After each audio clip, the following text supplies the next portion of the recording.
नमो भगवते वासुदेवाय। आप सभी का हमारे YouTube चैनल पर हार्दिक स्वागत है। आज सुने श्रीमद् भागवत गीता के 7वें तथा 8वें अध्यायों का महात्म्य। तो प्रेम से बोलें श्री हरि विष्णु भगवान की जय हो। भगवान शिव कहते हैं, पार्वती अब मैं 7वें अध्याय का महात्म्य बतलाता हूँ, जिसे सुनकर कानों में अमृत राशि भर जाती है।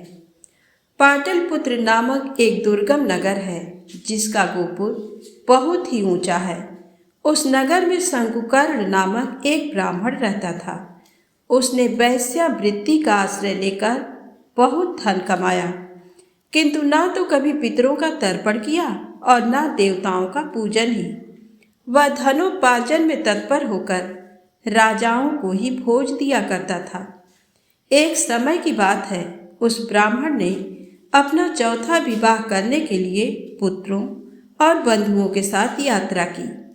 मार्ग में आधी रात के समय जब वह सो रहा था, एक सर्प ने कहीं से आकर उसकी बाह में काट लिया।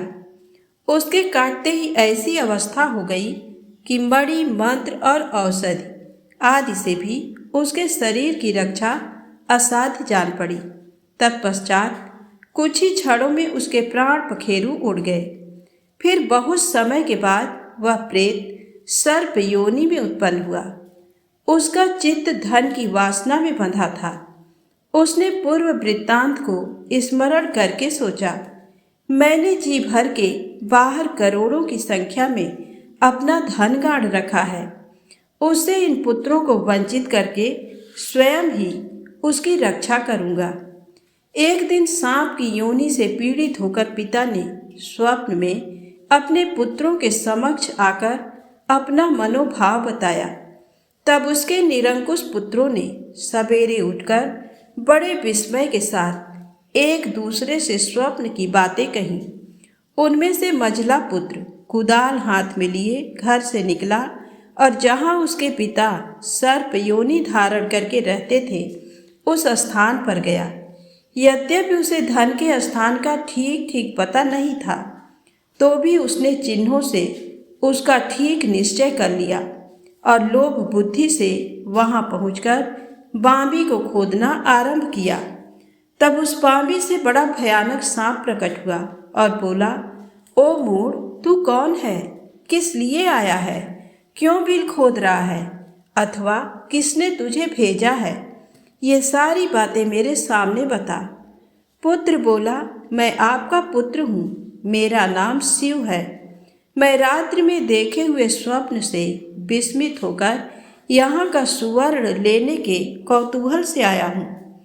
पुत्र की ये लोक निंदित वाणी सुनकर वह सांप हंसता हुआ उच्च स्वर से इस प्रकार स्पष्ट वचन बोला, यदि तू मेरा पुत्र है तो मुझे शीघ्र ही बंधन से मुक्त कर। मैं पूर्व जन्म के गाड़े हुए धन के ही लिए सर्प योनि में उत्पन्न हुआ हूँ। पुत्र ने पूछा, पिताजी आपकी मुक्ति कैसे होगी? इसका उपाय मुझे बताइए, क्योंकि मैं इस रात में सब लोगों को छोड़कर आपके पास आया हूँ। पिता ने कहा, बेटा गीता के अमृतमय 7वें अध्याय को छोड़कर मुझे मुक्त करने में तीर्थ, दान, तप और ये भी सर्वथा समर्थ नहीं है। केवल गीता का 7वां अध्याय ही प्राणियों के जरा, मृत्यु आदि दुख को दूर करने वाला है। पुत्र, मेरे श्राद्ध के दिन 7वें अध्याय का पाठ करने वाले ब्राह्मण को श्रद्धा पूर्वक भोजन कराओ। इससे निस्संदेह मेरी मुक्ति हो जाएगी। वत्स, अपनी शक्ति के अनुसार पूर्ण श्रद्धा के साथ वेद विद्या में प्रवीण अन्य ब्राह्मणों को भी भोजन कराना। सर्पयोनि में पड़े हुए पिता के ये वचन सुनकर सभी पुत्रों ने उसकी आज्ञा के अनुसार तथा उससे भी अधिक किया। तब शंकुकर्ण ने अपने सर्प शरीर को त्याग कर दिव्य देह धारण किया और सारा धन पुत्रों के अधीन कर दिया। पिता ने करोड़ों की संख्या में जो धन बांट कर दिया था, उससे वे सदाचारी पुत्र बहुत प्रसन्न हुए। उनकी बुद्धि धर्म में लगी हुई थी, इसलिए उन्होंने बावली, कुआं, पोखरा, यज्ञ तथा देव मंदिर के लिए उस धन का उपयोग किया और अन्नशाला भी बनवाई। तत्पश्चात 7वें अध्याय का सदा जप करते हुए उन्होंने मोक्ष प्राप्त किया। पार्वती, ये तुम्हें 7वें अध्याय का महात्म बताया गया है, जिसके श्रवण मात्र से मानव सब पातकों से मुक्त हो जाता है। भगवान शिव कहते हैं, देवी अब 8वें अध्याय का महात्म सुनो। उसके सुनने से तुम्हें बड़ी प्रसन्नता होगी। लक्ष्मी जी के पूछने पर भगवान विष्णु ने उन्हें इस प्रकार 8वें अध्याय का महात्म बतलाया था।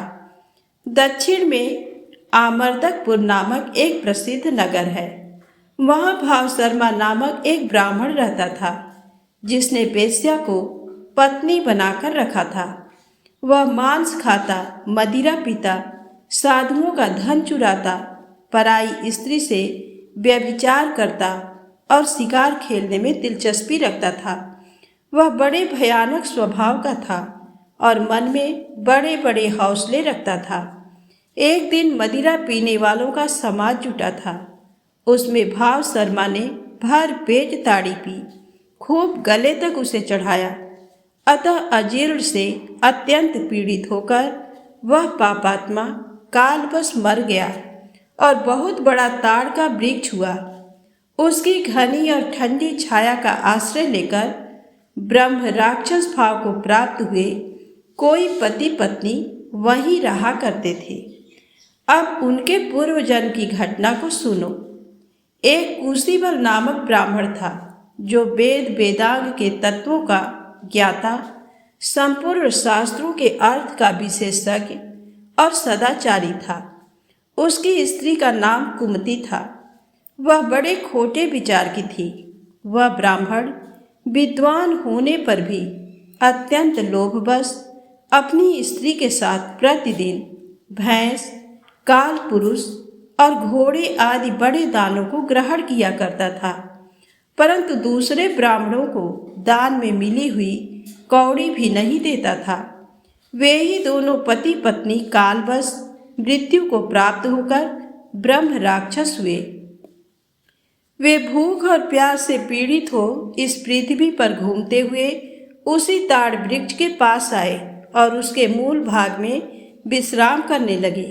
इसके बाद पत्नी ने पति से पूछा, नाथ, हम लोगों का ये महान दुख कैसे दूर होगा तथा इस ब्रह्म राक्षस योनि से किस प्रकार हम दोनों की मुक्ति होगी। तब उस ब्राह्मण ने कहा, ब्रह्म विद्या के उपदेश, आध्यात्म तत्व के विचार और कर्म विधि के ज्ञान बिना किस प्रकार संकट से छुटकारा मिल सकता है। ये सुनकर पत्नी ने पूछा, किम तद ब्रह्मा किम ध्यात्मम किम कर्म पुरुषोत्तम। पुरुषोत्तम वह ब्रह्म क्या है, अध्यात्म क्या है और कर्म कौन सा है। उसकी पत्नी के इतना कहते ही जो आश्चर्य की घटना घटित हुई उसको सुनो। उपर्युक्त वाक्य गीता के 8वें अध्याय का आधा श्लोक था। उसके श्रवण से वह वृक्ष उस समय ताड़ के रूप को त्याग कर भाव शर्मा नामक ब्राह्मण हो गया। तत्काल ज्ञान होने से विशुद्ध चित्त होकर वह पाप के चोले से मुक्त हो गया तथा उस आधे श्लोक के ही महात्म से वे पति पत्नी भी मुक्त हो गए। उनके मुख से दैवात ही 8वें अध्याय का आधा श्लोक निकल पड़ा था। तदनंतर आकाश से एक दिव्य विमान आया और वे दोनों पति पत्नी उस विमान पर आरूढ़ होकर स्वर्ग लोक को चले गए। वहाँ का ये सारा वृत्तांत अत्यंत आश्चर्यजनक था।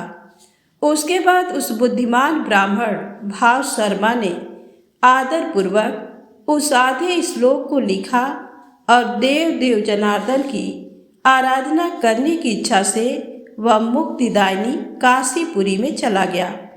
वहाँ उस उदार बुद्धि वाले ब्राह्मण ने भारी तपस्या आरंभ की।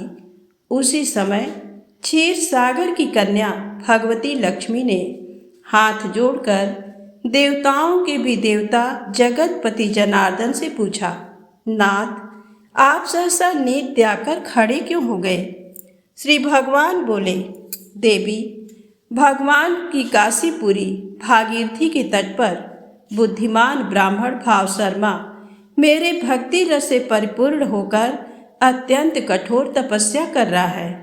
वह अपनी इंद्रियों को वश में करके गीता के 8वें अध्याय के आधे श्लोक का जप करता है। मैं उसकी तपस्या से बहुत संतुष्ट हूँ।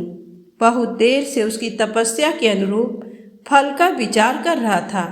प्रिय, इस समय वह फल देने को मैं उत्कंठित हूँ।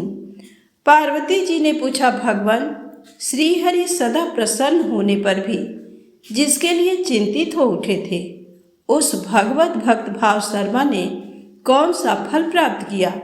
तब महादेव जी बोले, देवी, द्विज श्रेष्ठ भाव शर्मा प्रसन्न हुए भगवान विष्णु के प्रसाद को पाकर आत्यंतिक सुख मोक्ष को प्राप्त हुआ तथा उसके अन्य वंशज भी जो नरक यातना में पड़े थे उसी के शुभ कर्म से भगवत धाम को प्राप्त हुए।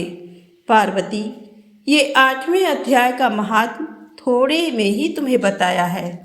इस पर सदा विचार करते रहना चाहिए। तो प्रेम से बोले, श्री हरि विष्णु भगवान की जय हो, लक्ष्मी माता की जय हो, महादेव जी की जय हो, गौरी माता की जय हो। यदि आपको वीडियो अच्छी लगी हो तो प्लीज़ लाइक शेयर सब्सक्राइब अवश्य करें। जय माता दी, जय भोलेनाथ।